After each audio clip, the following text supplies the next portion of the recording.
Hi friends, నేను మీ రమేష్ రాజా. ఈ రోజు నేను గల్లీ గ్యాంగ్స్టర్ మూవీలో one of the lead actor గా చేసిన సంజయ్ శ్రీరాజ్ని కలవడానికి వచ్చాను.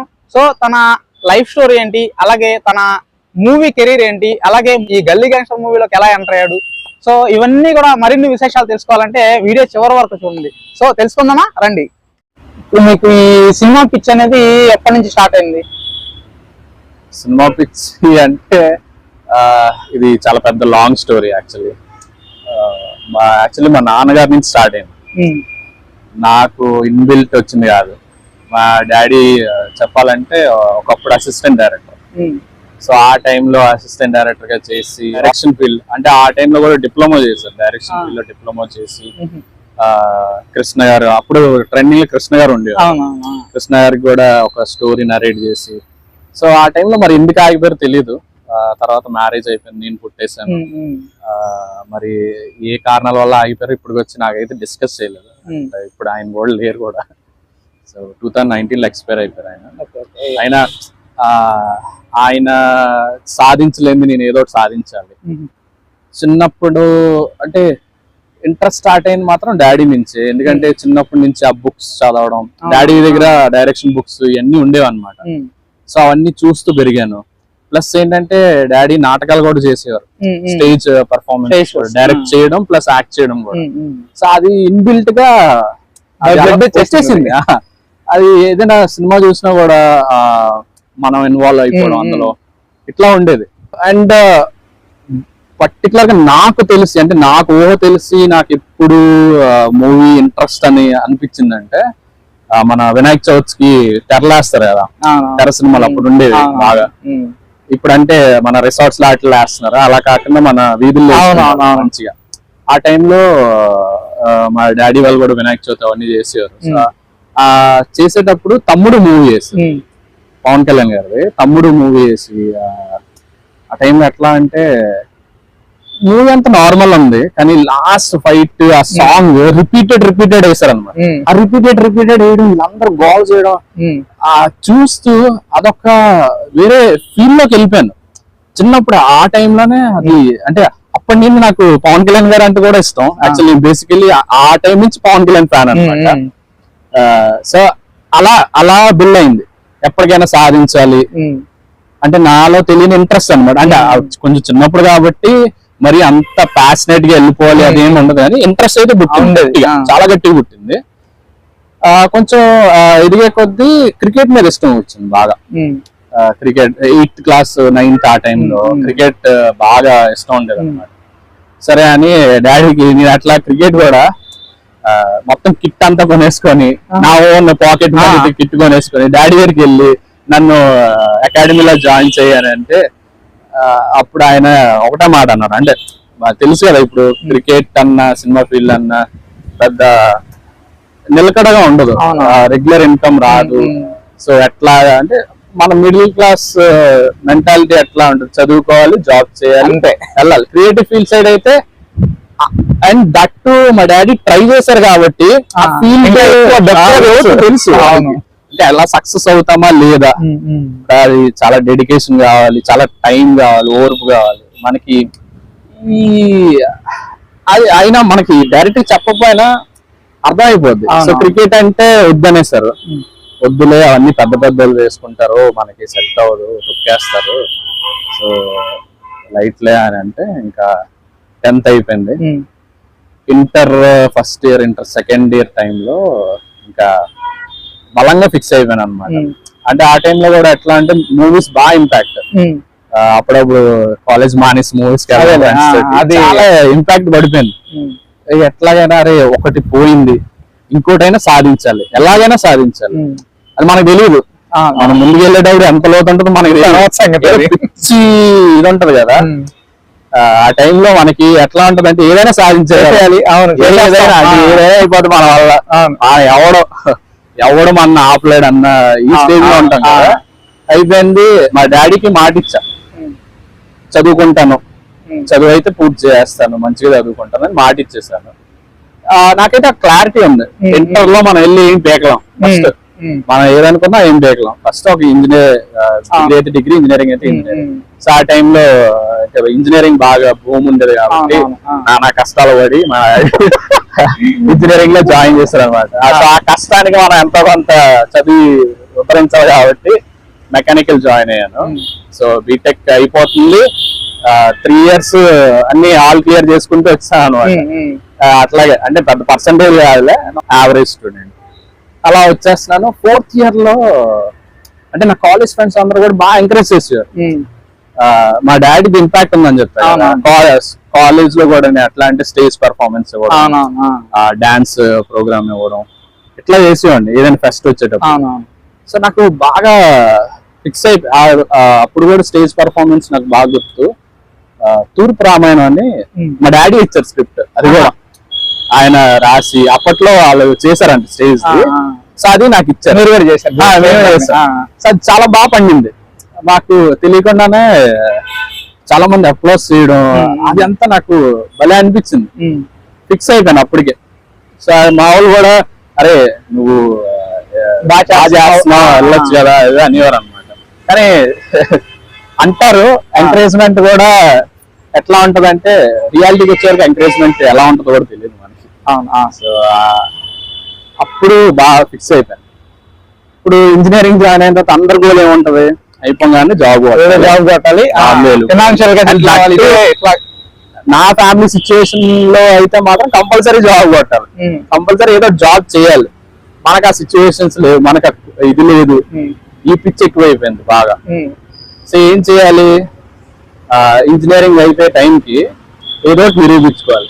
నేను సినిమాల్లోకి వెళ్ళడానికి ఇంట్లో ఏదో చూపించుకోవాలి. సో నేను ఏం చేయాలి, అది రీసెర్చ్ స్టార్ట్ చేసినప్పుడు ఎట్లా అనిపిస్తుంది అంటే ముందు నాకు స్కిల్ కావాలి ఫస్ట్. అంటే ఏదో మన ఇన్బిల్ట్ స్కిల్ అంటే ఇంట్రెస్ట్ ఉంది, మనకి యాక్టింగ్ ఎంత లెవెల్ వచ్చో మనకు తెలియదు.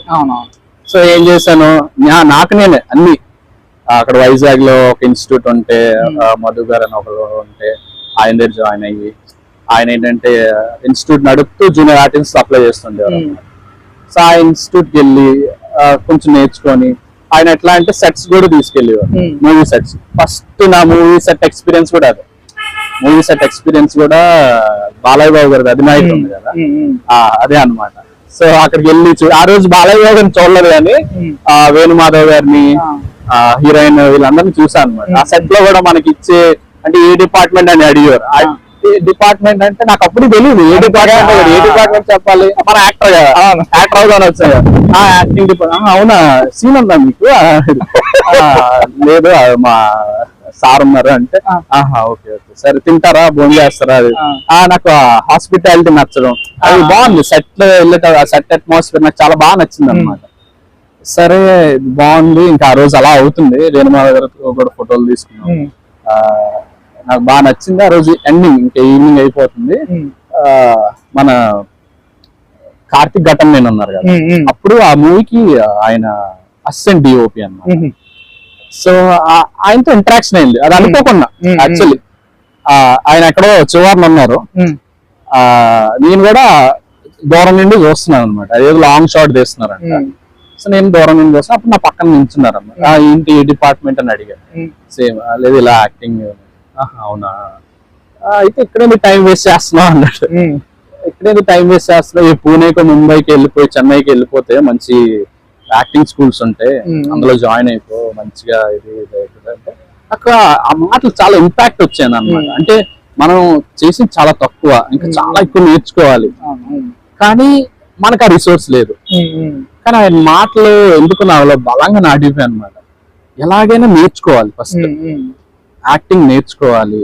అంటే ఇప్పుడు జీవిస్తారంటారు కదా, అది ఎలాగా యాక్టింగ్ చేయడమే కాదు, క్యారెక్టర్ అలా జీవిస్తారు, ఇవన్నీ నేర్చుకోవాలి. ఇప్పటికీ ఎవ్రీ డే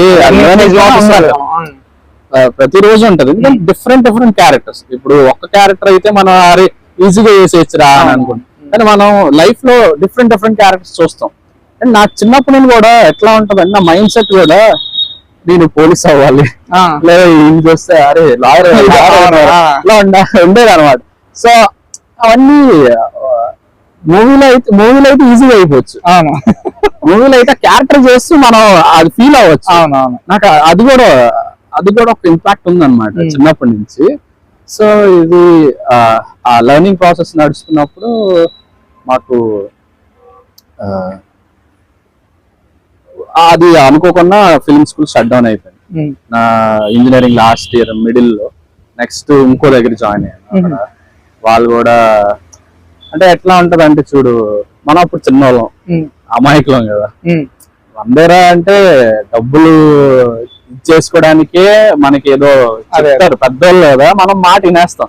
మనకేంటి ఏదో నేర్చుకోవాలి ఏదైనా ఇట్లా ఉండి కొన్ని తిన్నాను, అలాగే డబ్బులు తిన్నాను. అలాగా ఒక రైటర్ రమేష్ వర్మ అనే ఆయన రైటర్ దగ్గర అసిస్టెంట్ గా చేస్తా అని ఆయన దగ్గర అసిస్టెంట్ గా చేసి అక్కడ ఒక టీం బిల్డప్ చేసి వైజాగ్ లో ఒక టీం 2016 అప్పటి నుంచే ఉంది. సో 2014 జర్నీ స్టార్ట్ అయ్యి అలా నేర్చుకునే ప్రాసెస్ లో రమేష్ వర్మ గారు అనే రైటర్ కి పరిచయం అయ్యి ఆయన దగ్గర అసిస్టెంట్ గా చేస్తూ, అంటే ఆయన డైరెక్ట్ అసిస్టెంట్ కాదు కానీ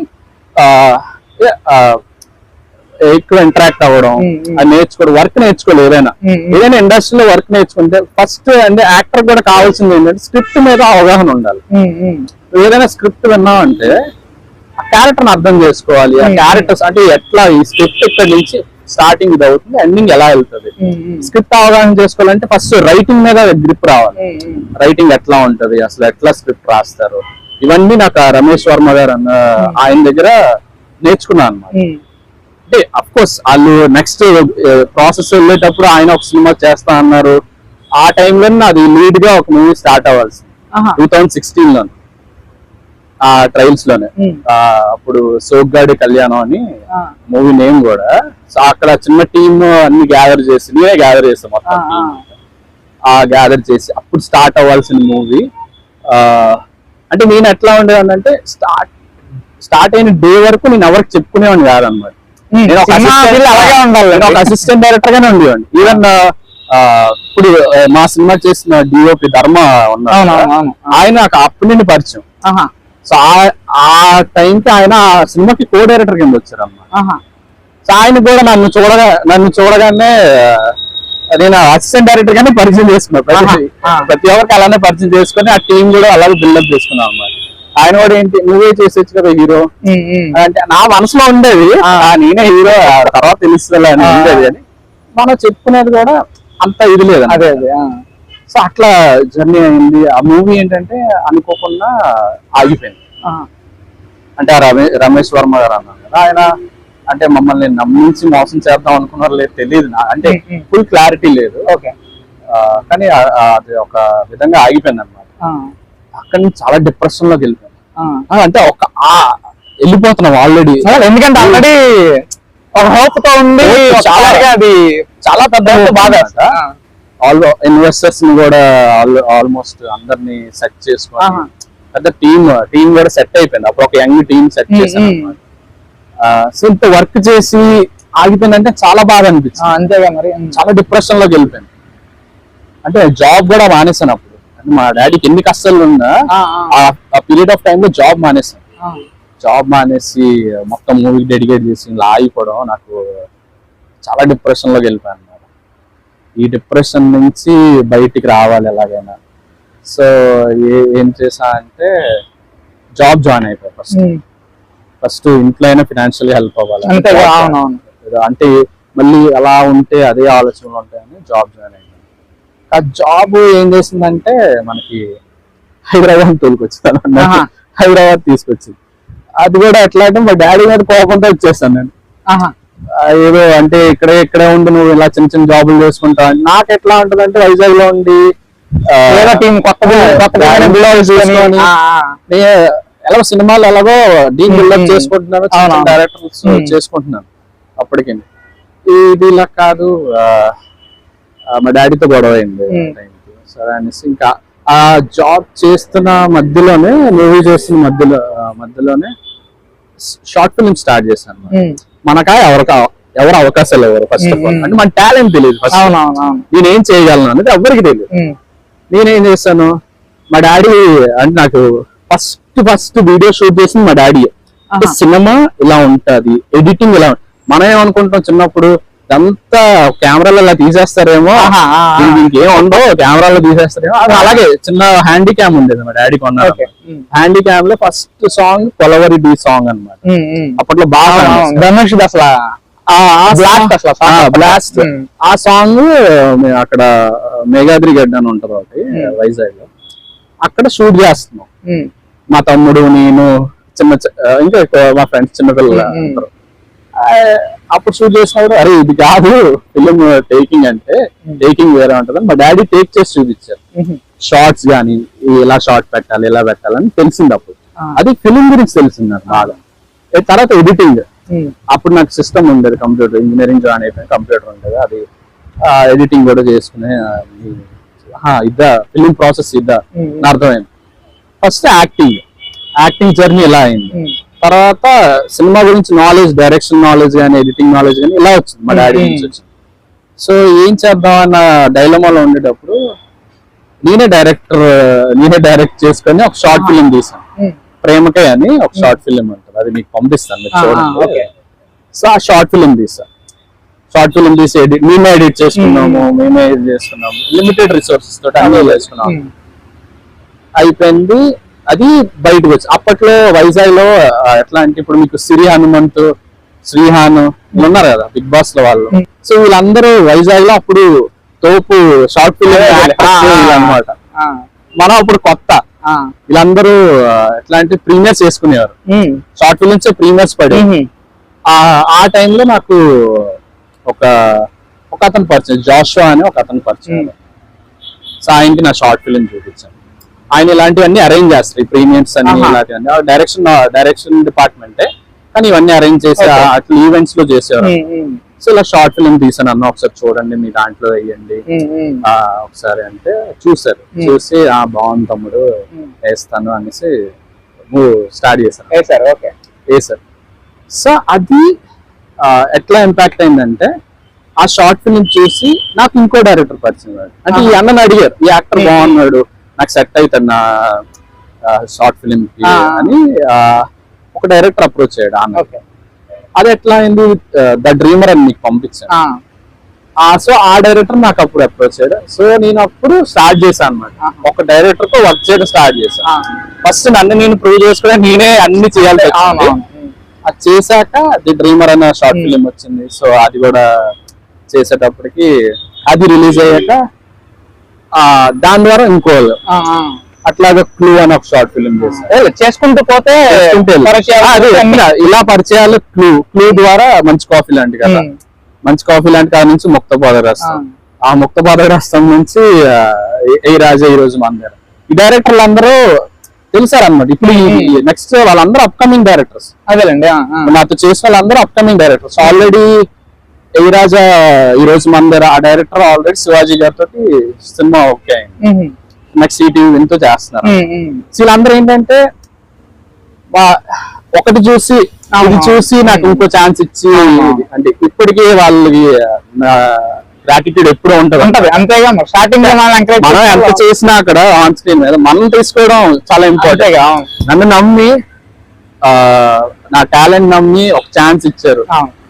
అది అంటే మనం నిరూపించుకోలేదంటే వాళ్ళు సాటిస్ఫైడ్, జనాలు కూడా చూసారు, అప్రిషియేటెడ్.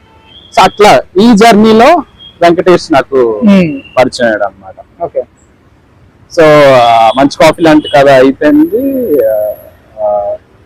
మధ్యలో ఏదో చేస్తున్నా మంచి కాఫీ లాంటి కథ మంచి కాఫీ లాంటి ముందే వెంకటేష్ నాకు పరిచయం. వెంకటేష్ పరిచయం ఎలా అయింది? అది ఎలా అంటే చెప్తా. రామ్ రవీంద్ర అని ఒక అతను ఉన్నారు, మన మూవీ కూడా వర్క్ చేశారు. ఆయన ఫస్ట్ స్టార్టింగ్ మన కాస్టింగ్ మొత్తం అరేంజ్ చేయడం, మన మూవీ కాస్టింగ్ అరేంజ్ చేయడం కానీ, ప్రొడక్షన్ చూసుకోవడం కానీ, సో అన్ని ఆయన రామ్ రవీంద్ర అని. సో అట్లాగా నేను నెల్లూరుకి పరిచయం అవడం రామ్ రవీంద్ర వల్ల. తను నన్ను ఎక్కడో చూసి, ఆల్రెడీ నేను ఒక మూవీ ప్రాసెస్ అని చెప్పా కదా, మూవీ ప్రాసెస్ లో నేను చూసాను, అలా కనెక్ట్ అయ్యాడు. అతనికి తారక్ తెలుసు. తారక్ కూడా మా మూవీ అప్పుడు ఇప్పుడు మన దాంట్లో కొరియోగ్రాఫర్ అతను, మన గల్లీ గ్యాంగ్స్టర్స్ లో కొరియోగ్రాఫర్ అతను తారక్ అని. సో మా ఊరు ప్రెసిడెంట్ కానీ అల్లని ఐటమ్స్ రెండింటికి తన ఇది. సో కర్రోడ్ క్యారెక్టర్ వేసాడు ఈ సినిమా. Okay okay. ఆయనకి ఈయన పరిచయం అనమాట. సో ఎవరు అంటే ఇలా సంజయ్, ఓకే కాంటాక్ట్ నెంబర్ వెళ్ళింది, ఫోన్ చేశాడు, బ్రో ఇలా షార్ట్ ఫిల్మ్ ముందు చేస్తా, తప్పకుండా బ్రో అంటే సరే నెల్లూరు వస్తారా, వద్దాం ఏముంది. అప్పుడు జాబ్ చేస్తున్నాను. సో హైదరాబాద్ లో ఉన్నారు. హైదరాబాద్ లో అప్పుడు హైదరాబాద్ వచ్చేసాను. చెప్పే కదా అది మంచి కాఫీ లాంటిది, ఇవన్నీ కూడా హైదరాబాద్ వచ్చాక చేశాను. సో అట్లా పరిచయం. మన రామ్ రవీంద్ర పిలిచాడు, మన వెంకీ అప్పుడు పరిచయం. ఒక షార్ట్ ఫిల్మ్ చేశాను లక్ష్మీ వాస్ లవర్స్ అని, రిలీజ్ అవ్వాలా. సో అప్పుడు ఏంటంటే నాకు ఒక అలవాటు, ఎట్లా అంటే కష్టం చూస్తాను నేను. ఫస్ట్ మూవీకి కష్టపడుతున్నారా, ఎంత డెడికేటెడ్ గా ఉన్నారు. ఫస్ట్ చాలా మంది ఏదో టైం పాస్ గా చేస్తుంటారు. నేను ఇప్పటికి కూడా నాకు అలవాటు ఏంటంటే, ఇప్పుడు మా మూవీ సెట్ లో కూడా నేను ఎవరైనా మంచి డెడికేటెడ్ వర్క్ చేశారు అనుకో, వాళ్ళు నాతో రెగ్యులర్ గా టచ్ లో ఉండమంటారు. కూడా ఉంటాయి నాకు, ఎందుకంటే వాళ్ళ వర్క్ నచ్చుతుంది. సో అదర్ దెన్ వర్క్ ఏంటంటే డెడికేషన్ చూస్తాం, వాళ్ళు మూవీ పట్ల ఎంత ప్యాషనేట్ గా ఉన్నారు. ఇలాంటి వాళ్ళు ఏంటంటే నాకు ఫస్ట్ నుంచి అలవాటు. ఆ ప్యాషనేట్ ఎట్లా తెలుస్తుంది అంటే నెక్స్ట్ ఫ్యూచర్ డైరెక్టర్స్ కనబడతారు. అంతేగా. మనకి చాలా ఇంపార్టెంట్. ఇప్పుడు మనం అంటే స్వార్థాన్ని కాదు, కానీ మనం ఎలా ఉండాలి అంటే మనం ఎదుగుతూ పక్కన ఉన్న కూడా ఎదగాలి. అంతే. ఇప్పుడు ఇలా ఎదగాలనుకోవాలి, ఇలా ఎదగాలనుకుంటే ఎప్పటికైనా పడిపోతాం.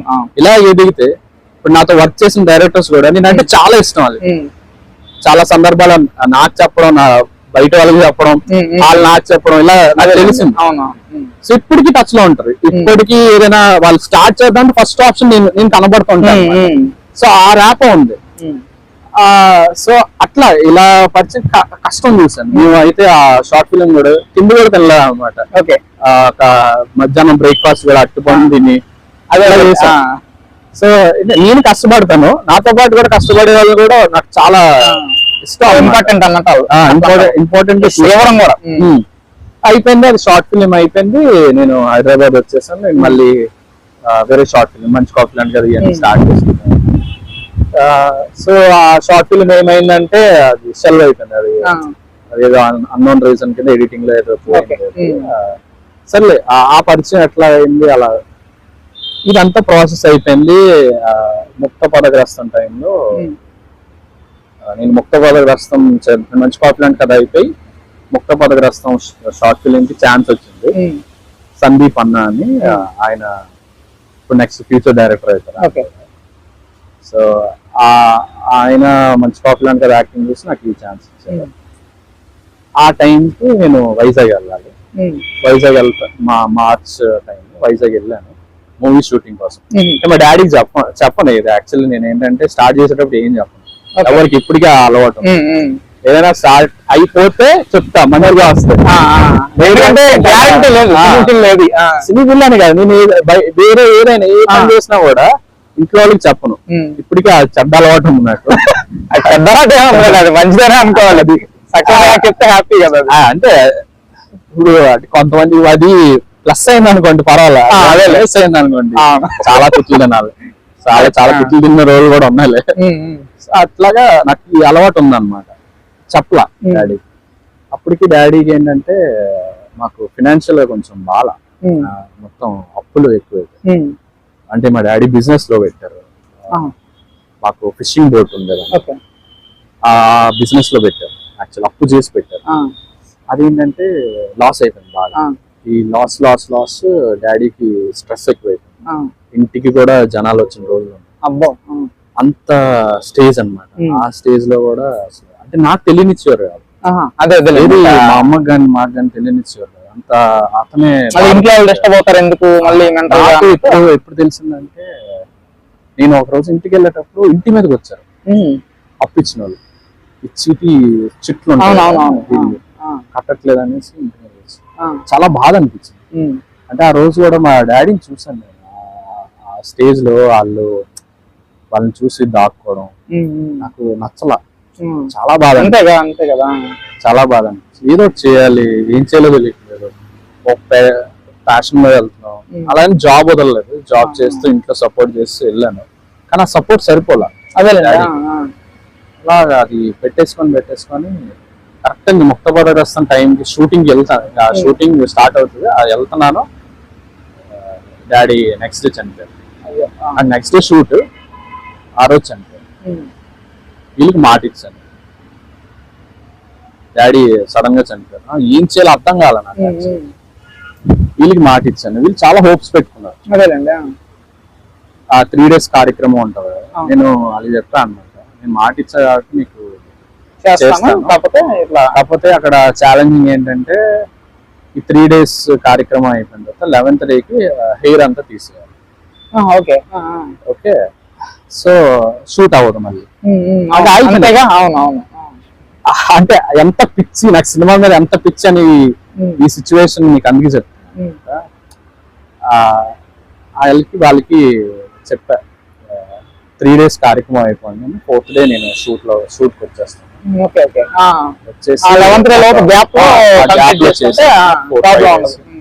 సో ఓకే, సో అలాగా 3rd day అయిపోయింది, 4th day నేను షూట్కి వెళ్ళిపోయాను. మీరు ఆ ముక్త ప్రదర్శనం సినిమా చూడండి, అది నేను డాడీ చనిపోయిన తర్వాత 11 days చేసింది అనమాట. అది నా డెడికేషన్ అనమాట. ప్లస్ నేను ఏంటంటే ఒక డైరెక్టర్ కష్టం, క్రూ కష్టం నాకు చాలా ఇంపార్టెంట్. ఊరికే కష్టపడరు, మన కోసం ఆవిడ కష్టపడతాడు. ఇప్పుడు నేను చేస్తే నాకు ఎంత పేరు వస్తుంది, తనకి ఎంత పేరు వస్తుంది, నాకు దానికి డబ్బులు వస్తుంది, అంతే కదా. సో నాకు అందరిని ఆపడం ఇష్టం లేదు. సో అందుకే నాకు ఎంత లోపల ఎంత బాధ ఉన్నా, ఎందుకంటే ఎప్పుడు నా ఫ్యామిలీ నాకు సపోర్ట్ లేదు. యాక్చువల్లీ నేను మూవీ ఫీల్డ్ లోకి వస్తే మా మావయ్యలు కానీ లేదా సినిమా అంటేనే ఎవరు సపోర్ట్ లేరు. సపోర్ట్ చేసేది మా డాడీ ఒక్కలే, అది కూడా ఇండైరెక్ట్ సపోర్ట్. వదిలేసారు, నెక్స్ట్ వచ్చింది చెయ్యని వదిలేసారు. ఆ ఫ్రీనెస్ ఇచ్చింది డాడీ, ఆయన వెళ్ళిపోయారు, ఎవరు లేరు. అంటే ఆ మధ్యలో చేశాను కదా షార్ట్ ఫిలిం, అట్లా కంప్లీట్ చేశాను, అయిపోయింది. ఇంకా డాడీ చనిపోయారు, చాలా ఈ మనీ స్ట్రెస్, అప్పులు అంతా ఎక్కువైపోయి ఇక మొత్తం మా ఆస్తులన్నీ కూడా అమ్మేసుకొని ఇచ్చేసాం అనమాట. అంటే బోట్ అమ్మేసి మమ్మీని హైదరాబాద్ తీసుకొని వచ్చేసి ఇంకా స్టార్ట్ చేసాం. ఈ ప్రాసెస్ లో నాకు నా గర్ల్ ఫ్రెండ్ హారిక అని ఉంటారు, ఆమె చాలా హెల్ప్ అన్నమాట. మా డాడీ తర్వాత నన్నుగా అంత ఎంకరేజ్ చేసిందంటే ఆమె. ఇప్పటికీ ఏదైనా అంటే నేను మనీ వైజ్ కానీ నేను లో ఉన్నా, ఎమోషనల్ గా లో ఉన్నా, ఏదైనా మెంటల్ స్ట్రాంగ్నెస్ మొత్తం తనే అన్నమాట. అంతలా నిలబడిపోయింది నా బ్యాక్. తన నిలబడడం వల్ల నేను ఆ బాధ నుంచి, ఈ అప్పుల బాధ నుంచి వచ్చి గల్లీ గ్యాంగ్స్టర్ మూవీ చేశాను. అది ఇది ఇది నా ప్రాసెస్. సో సినిమా ఇట్లా వచ్చాను. ఇప్పుడు మీరు సినిమా షూటింగ్ అంటే చాలా టైం పట్టిద్ది కదా, సో మీరు ఇప్పుడు మీ జాబ్ డిస్టర్బ్ అవ్వలేదు అప్పుడు మరి ఆ టైంలో? డిస్టర్బ్ అంటే అయ్యింది, డిస్టర్బ్ అవ్వలేదని చెప్పను కానీ, బట్ లక్కీగా ఏంటంటే కోవిడ్ వల్ల మనకి ప్లస్ అయింది, మైనస్ అయింది. నాకైతే ప్లస్ అయింది అనిపించింది, ఎందుకంటే కోవిడ్ వరకు వర్క్ ఫ్రమ్ హోమ్ లేవు, కోవిడ్ తర్వాత వర్క్ ఫ్రమ్ హోమ్స్ ఉన్నాయి. సో కోవిడ్ తర్వాత వర్క్ ఫ్రమ్ హోమ్ పెట్టడం వల్ల నేను ఈ సినిమాకి ఎక్కడికైనా వెళ్ళొచ్చు, ఎక్కడైనా చేయడానికి నాకు స్కోప్ ఉంది. సో నేను నెల్లూరు ధైర్యంగా వెళ్ళిపోయి చేశాను. నా టైమింగ్స్, నా ఆఫీస్ టైమింగ్స్ కి తగ్గట్టుగా షూట్ టైమింగ్స్ వచ్చేవాడిని. వీళ్ళు కూడా నన్ను భరించాలి, చెప్పాలి. అది నేను కూడా షూట్ చేస్తేనే మధ్యలో నేను కాల్స్ అటెండ్ అవ్వాల్సి వచ్చేది. నేనంటే అప్పుడు ఒక కస్టమర్ కేర్ లో చేసేవాడిని అనమాట, కంటిన్యూస్ కాల్స్ ఉండేవి.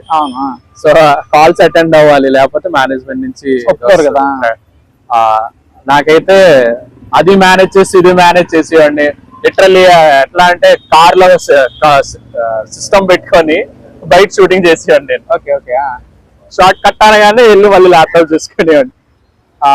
చాలా అంటే ఆ జర్నీ మర్చిపోలేదు. అది మామూలుగా సింపుల్ గా మూవీకి టైం కేటాయించడం వేరు, జాబ్ టెన్షన్, అందులో నేను మళ్ళీ క్యారెక్టర్ లో ఇన్వాల్వ్ అవ్వాలి, అది మామూలు విషయం కాదు. చాలా చాలా కష్టపడ్డాం మాత్రం. ఎందుకంటే అది మళ్ళీ షూట్ మార్నింగ్ షూట్ ఉన్నదంటే ఆఫ్టర్నూన్ షిఫ్ట్ తీసుకునేవాడు, షిఫ్ట్స్ వైజ్ ఉండేది. సో వాళ్ళని బట్టి మాలడం, ఎవరెవరినో బట్టి మాలాలి, వాళ్ళని బట్టి మళ్ళీ షిఫ్ట్స్ తెప్పించుకోవడం, ఒకవేళ నైట్ షూట్ అంటే మార్నింగ్ షిఫ్ట్ వేయించుకోవడం. అంటే కంటిన్యూస్ ఆ రోజు నైట్ షిఫ్ట్ అయినా మళ్ళీ మార్నింగ్ ఆఫీస్ లాగిన్ అవ్వాలి. సో అంటే ఇట్లాగా డ్యూయల్ రోల్ చేసేవాడిని, కానీ అది ఎందుకంటే కష్టం అనిపించలేదు. ఫస్ట్ 2 పనులు చేస్తున్నాను కష్టం అనిపించలేదు, ఎందుకంటే నాకు సినిమా ఇష్టం. ఇష్టంతో చేసే పని మనకి ఎంత డిస్టర్బెన్స్ వచ్చినా కష్టం అనిపించదు. సో అది డిస్టర్బెన్స్ అని నేను అనుకోను, కానీ నాకైతే హ్యాపీగా, అంటే అది చిన్న ఒక టెన్షన్ ఉండేది, కానీ నాకు వీటన్నిటి మీద యాక్టింగ్ మీద ఇష్టం ఉన్న వల్ల, సినిమా మీద ఇష్టం వల్ల అన్ని డిస్టర్బెన్స్ అన్ని సైడ్కి వెళ్ళిపోయాయి అనమాట.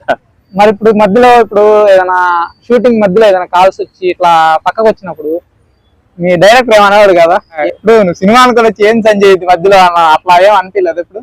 అంటే మధ్యలో డిస్టర్బెన్స్, అంటే తనకేం డిస్టర్బెన్స్ అనిపించలేదా? ఫ్రస్ట్రేషన్ అయితే ఉండేది, ఎందుకంటే నా వల్ల అందరూ వెయిట్ చేసేవారు. యాక్చువల్లీ హీరోయిన్ కానీ లేదా కో యాక్టర్స్ కానీ వీళ్ళందరూ వెయిట్ చేసేవారు. నాకు నచ్చేది కాదు యాక్చువల్లీ, బట్ వాళ్ళు అర్థం చేసుకున్నారు ఫస్ట్. ఎందుకంటే ఇప్పుడు ఎందుకంటే నాకు ఇది చాలా ఇంపార్టెంట్, ఇంటిని చూసుకోవడం కూడా. అయితే వాళ్ళైతే నాకు చాలా ఫుల్ సపోర్ట్, ఆ విషయంలో మాత్రం ఫుల్ సపోర్ట్. అర్థం చేసుకున్నారు. కొన్ని రోజులు వాళ్ళు కూడా విసుగొచ్చేది, అంటే బయటికి చెప్పారు కాదు కానీ తెలిసిపోయామని, అట్లాగే ఉండేది. కొన్ని రోజులు సీరియస్ కూడా అయిన రోజులు ఉన్నాయి, కానీ మరి అన్ని మన పరిస్థితి తెలుసు కాబట్టి అందరూ ఎంకరేజ్ చేశారు. మొత్తం టీమ్ వర్క్ అన్నది ఇక్కడ కనబడుతుంది అన్నమాట.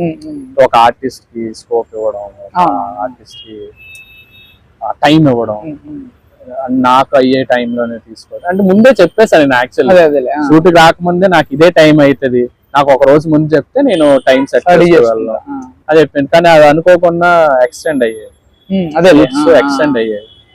చాలా ఇబ్బంది అయిపోయింది నాకు లాగిన్ అవ్వడం, ఇబ్బంది అయ్యేది. కానీ ఎనీవేస్ లైక్ అది ఇష్టంతో చేసాం కాబట్టి వాళ్ళు తిట్టుకున్నా మనకి మీకు సినిమా ఫీల్డ్ అన్నప్పుడు ఇప్పుడు బంధువులు ఉంటారు కొంతమంది, అంటే దగ్గర బంధువులు ఉంటారు, దూర బంధువులు పెద్ద పట్టించుకోం మనం, వాళ్ళు ఏమనుకున్నా లైట్ అనుకుంటాం.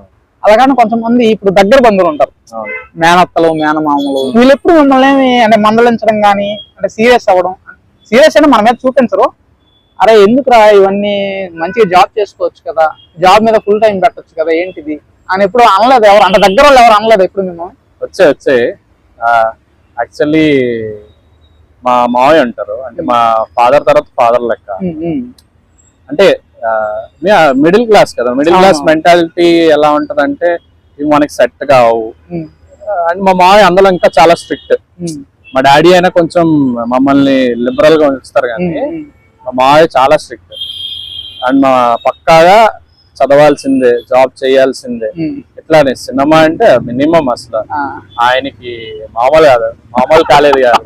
నేను చేస్తున్నా అన్నటప్పుడే నువ్వు 2 పడవల మీద అడుగు పెడుతున్నావు, జాగ్రత్త, అలా చేయకూడదు, మునిగిపోతావు, అట్లాగా ఇది చేయకూడదు అనేవారు. కానీ అంటే ఆయన బాధ్యత కానీ బాధ్యత అనేవారు మనం, ఎందుకంటే మన ఎలా లైఫ్ స్పాయిల్ చేసుకుంటామేమో అని ఆయన బాధ. కానీ ఎనీవేస్ లైక్ వాళ్ళు ఎంకరేజ్ చేయకపోవడం మంచిది. నాలో ఇంకా ఎట్లా అంటే ఓన్ గా ట్రై చేసి ఎంకరేజ్మెంట్ ఉంటే డల్ అయిపోతాం, ఎక్కువ ఎంకరేజ్మెంట్ ఉన్నా డల్ అయిపోతాం. ఒక లిమిటెడ్ ఎంకరేజ్మెంట్ ఉంటే మనం ఓన్ గా ఎక్స్ప్లోర్ చేసేది ఉంటది, ఓన్ గా నేర్చుకునే ఉంటాయి. అది ఆ తప్పు పట్టను, ఎందుకంటే ఇప్పుడు నాకు ఒక క్రమశిక్షణ కానీ ఇది కానీ నేర్పిందంటే మా డాడీ తర్వాత మా మావయ్య. It's like next to my father అనమాట, పెద్ద మావయ్య. వాళ్ళు 3 మావయ్యలు ఉంటారు, 3 మావయ్యలు నాకు చాలా ఇన్స్పైర్ అయింది. అంటే బాధ్యతలు తీసుకోవడం కానీ అలా అంటారు. మనం ఆ పిచ్చి బాధ కాబట్టి ఇప్పటికీ అంటూనే ఉంటారు, ఆ, ఇప్పటికీ అంటూనే ఉంటారు. సినిమా రిలీజ్ అయినా కూడా అంటారు. ఓకే అదేనా? అదేలేండి. క్లియర్ చూస్తాం అవును, మనం. అవును, దీని తర్వాత ఏంటి అన్నదే చూస్తారు అది. అవును, అవును. సో వాళ్ళు మన మంచి కోసం అనుకుంటారు కానీ యా డెఫినెట్లీ అది అయితే ఉంది. డిస్కరేజ్ అని అన్నాను కానీ మనతో బాధ్యతతో కూడిన ఒక హెచ్చరిక అనొచ్చు. Okay, okay. Yeah.